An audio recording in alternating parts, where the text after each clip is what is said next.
What's up YouTube? This is your homeboy Josh of Basic Value, and for today's video we are going to be talking about the sound category of blocks in Scratch.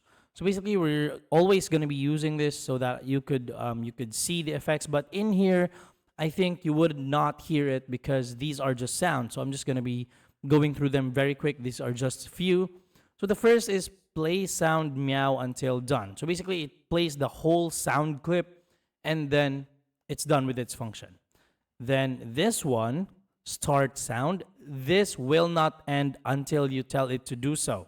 Just going to be simply playing the meow sound over and over again. Then this one, obviously I don't have to explain it, stop all sounds. It stops all the sounds playing. And in here, these are effects. So you could change the pitch and the pan of the sound, and you could also fine tune it with this number right here.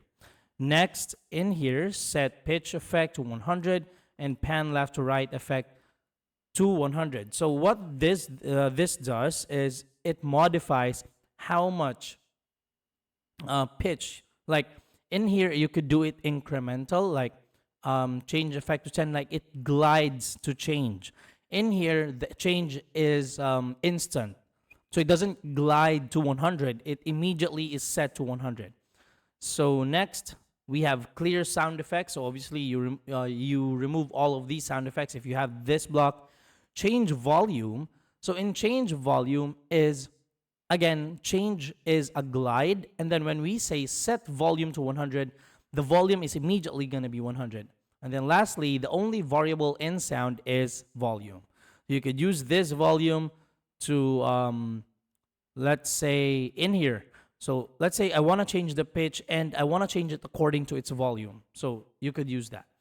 So those are all the sound blocks that you need to know in Scratch. Thank you so much for watching, guys.